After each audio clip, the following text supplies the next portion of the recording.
టెండర్లు నిర్వహించడానికంటే ముందు జరిగే ఒక సమావేశం తర్వాత టెండర్లకు సంబంధించిన ప్రక్రియ ప్రారంభమవుతుంది. ఆ సమావేశమే ఇంకా జరగలేదు. జరగక ముందే సైట్ విజిట్ సర్టిఫికేట్ రాలేదు అనే విషయాన్ని ఎలా చెప్తారు అనేది బట్టి విక్రమార్క వేస్తున్న ప్రశ్న. దానికి కూడా రాధాకృష్ణ దగ్గర నుంచి ఆన్సర్ కనిపించట్లేదు. పైగా రాధాకృష్ణ చెప్తున్నారు కోమటిరెడ్డి వెంకటరెడ్డికి సంబంధించిన వాళ్లకు లేకపోతే వాళ్ళ సోదరుడి కంపెనీకో ఇది రావాల్సి ఉంది అనే విషయాన్ని ఆయన చెప్తున్నారు. కోమటిరెడ్డి వెంకటరెడ్డి సోదరుడి కంపెనీ ఏమన్నా బయటకు వచ్చి మాకు సైట్ విజిట్ సర్టిఫికేట్ ఇవ్వలేదనే విషయాన్ని చెప్పిందా? నైనీ బ్లాక్కి సంబంధించిన టెండర్ల ప్రక్రియ ప్రారంభమైందా? టెండర్లో ఇంకెవరైనా పోనీ పార్టిసిపేట్ చేశారా? నైనీ బ్లాక్కి సంబంధించిన అంశంలో కోమటిరెడ్డి బంధువులకు సంబంధించిన వాళ్ళకు కాకుండా ఇంకెవరికైనా సింగరేనో ఇంకెవరో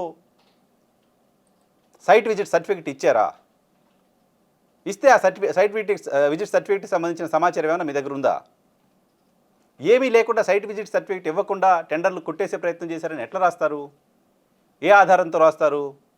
నేను ఒక బకెట్ బురద చల్లేశాను, మీరు కడుక్కోండి, మీరు కడుక్కుంటే మళ్ళీ నేను పోసేస్తాను అంటున్నారు తప్ప బట్టి విక్రమార్క చాలా క్లియర్గా సైట్ విజిట్ అంశానికి సంబంధించి చెప్పిన మాటలపైన మీ స్పందన ఏంటి? పైగా బట్టి విక్రమార్క మాత్రమే ఎందుకు మీకు టార్గెట్ అవుతున్నాడు? మెగా కృష్ణారెడ్డి ఎందుకు మీకు టార్గెట్ అవ్వట్లేదు? మెగా కృష్ణారెడ్డికి కూడా ఈ కాంట్రాక్ట్ ఇప్పించే ప్రయత్నం చేస్తున్నారు కదా. బట్టి విక్రమార్క మెగా కృష్ణారెడ్డి కోసం కొట్లాడి కాంట్రాక్ట్ ఇప్పించే పరిస్థితి ఉంటుందా? 1500 కోట్ల 1600 కోట్ల రూపాయల కాంట్రాక్టు అంత బలహీనంగా మెగా కృష్ణారెడ్డి ఉన్నారా? మెగా కృష్ణారెడ్డి పరిస్థితి ఏంటో తెలుగు రాష్ట్రాల్లో తెలియదా? మీకు తెలీదా? ఆయన కాంట్రాక్ట్ ఇప్పించడం కోసం నిబంధనలు మార్చి ఎవరినో బెదిరించి ఎవరికి వ్యతిరేకంగా వార్తలేసి ఇంత పరిస్థితి ఉంటుందా? కాస్త కామన్ సెన్స్తో ఆలోచించే వాళ్ళందరికీ అర్థమవుతుంది కదా. మెగా కృష్ణారెడ్డి, ఎన్టీవీ చౌదరి, బట్టి విక్రమార్క కలిసి ఏదో చేశారని మీరు చెప్తున్న క్రమంలో బట్టి విక్రమార్క మాత్రమే ఎందుకు మీకు టార్గెట్ అవుతున్నారు?